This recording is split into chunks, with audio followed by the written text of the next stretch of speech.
ऊर्जा का ऊर्ध्वगमन बड़ा अनूठा अनुभव, और पहला अनुभव होता है मूलाधार से नाभि की तरफ जब संक्रमण होता है।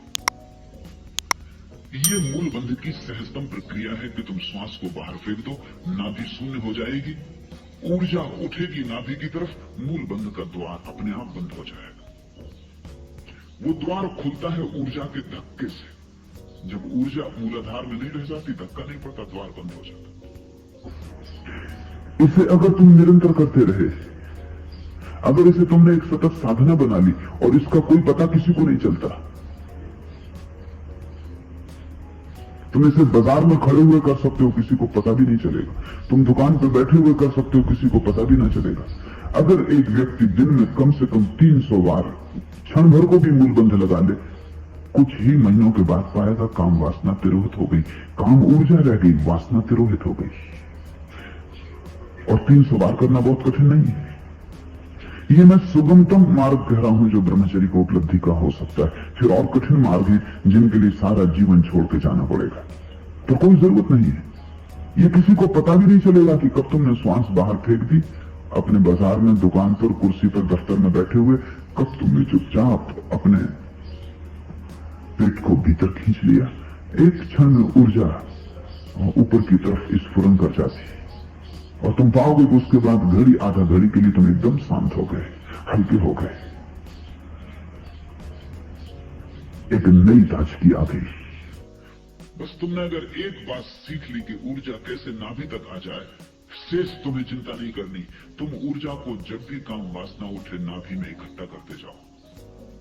जैसे जैसे ऊर्जा बढ़ेगी नाभि में, अपने आप ऊपर की तरफ उठने लगेगी। जैसे बर्तन में पानी बढ़ता जाए तो पानी की सतह ऊपर उठती जाए।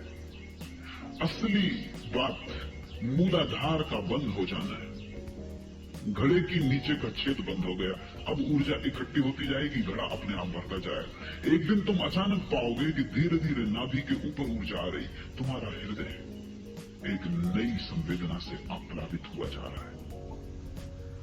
जिस दिन हृदय चक्र पर आएगी तुम्हारी ऊर्जा, तुम पाओगे भर गए तुम प्रेम से। तुम जहां भी उठोगे बैठोगे, तुम्हारे चारों तरफ एक हवा बहने लगेगी प्रेम की। दूसरे लोग भी अनुभव करेंगे कि तुम में कुछ बदल गया, तुम अब वही नहीं हो, तुम कोई और ही तरंग लेके आते हो। तुम्हारे साथ कुछ और ही लहर आती कि उदास प्रसन्न हो जाता है, कि दुखी थोड़ी देर को दुख को भूल जाता है, कि अशांत शांत हो जाता है, कि तुम जहां छू देते हो, जिसे छू देते हो, उस पर ही एक छोटी सी वर्षा प्रेम की हो जाती। लेकिन हृदय में ऊर्जा आएगी तभी ये होगा। ऊर्जा जब बढ़ेगी, हृदय से कंठ में आएगी, तब तुम्हारी वाणी में एक माधुर्य आ जाएगा। जब तुम्हारी वाणी में एक संगीत, एक सौंदर्य आ जाएगा, तुम साधारण से शब्द बोलोगे और उन शब्दों में काव्य होगा। तुम दो शब्द किसी से कह दोगे और तुम उसे तृप्त कर दोगे। तुम चुप भी रहोगे तो तुम्हारे मौन में भी संदेश छिप जाएंगे। तुम ना भी बोलोगे तो भी तुम्हारा अस्तित्व बोलेगा। ऊर्जा कंठ पर आ गई, ऊर्जा ऊपर उठती जाती।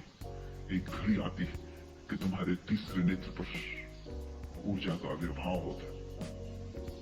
तब तुम्हें पहली दफा दिखाई पड़ना शुरू होता है। तुम अंधे नहीं होते, उसके पहले तुम अंधे हो, क्योंकि उसके पहले तुम्हें सिर्फ आकार दिखाई पड़ते, निराकार नहीं दिखाई पड़ता, और वही असली में है।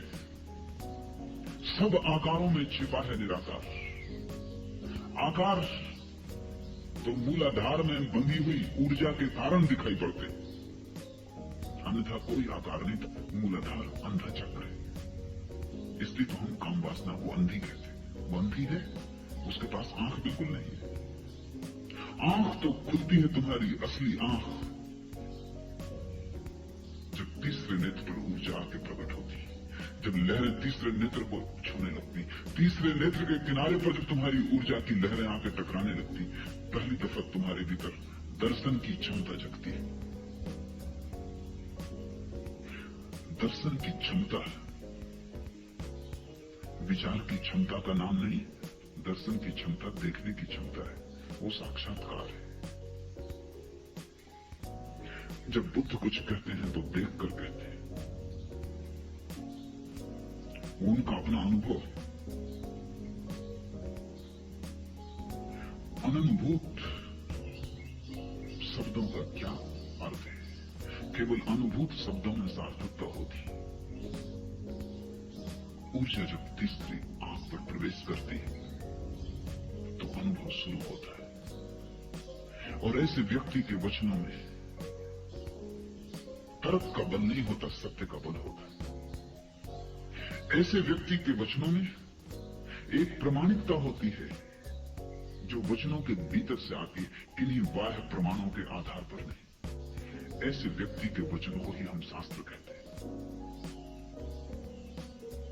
ऐसे व्यक्ति के वचन वेद बन जाते हैं। जिसने जाना है, जिसने जिया है, जिसने परमात्मा को चखा है, पिया है, जिसने परमात्मा को बचाया है, जो परमात्मा के साथ एक हो गया है,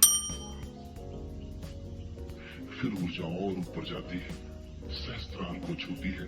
पहला सबसे नीचा केंद्र चक्र है मूल बंध, मूलाधार, और सबसे अंतिम चक्र है सहस्त्रार।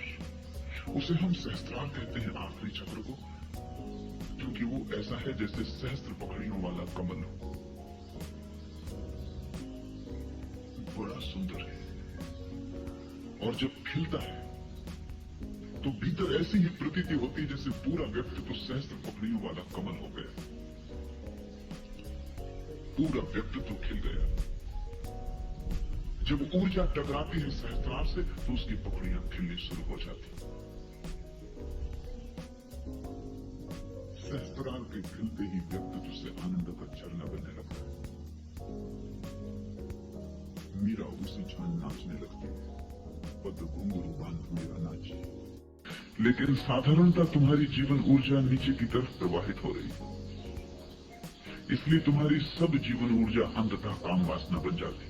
काम वासना तुम्हारा निम्नतम चक्र है।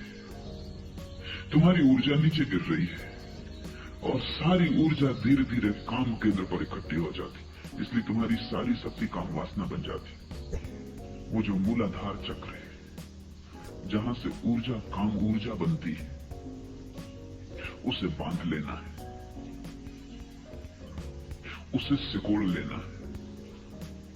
इसलिए योग ने, पतंजल ने, हठ योग ने बहुत सी प्रक्रियाएं खोजी हैं मूल को बांधने की। मूल जब बंध जाए तो ऊर्जा अपने आप ऊपर उठने लगती है, क्योंकि नीचे का द्वार बंद हो जाता है, द्वार अवरुद्ध हो जाता है।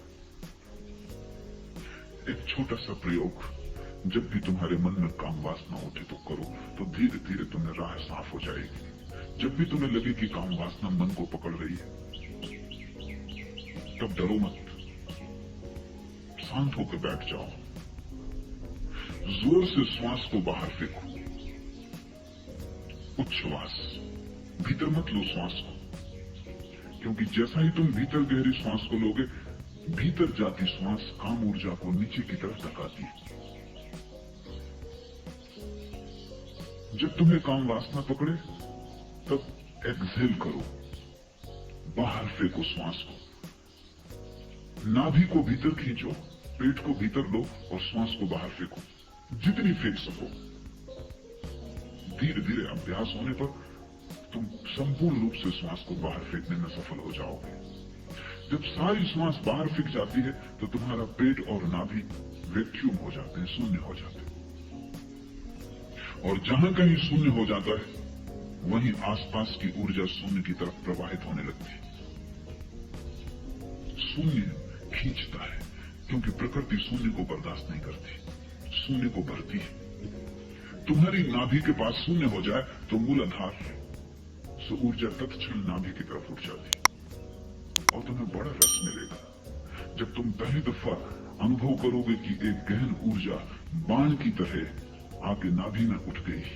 तुम पाओगे सारा तन मन एक गहन स्वास्थ्य से भर गया, एक ताजगी।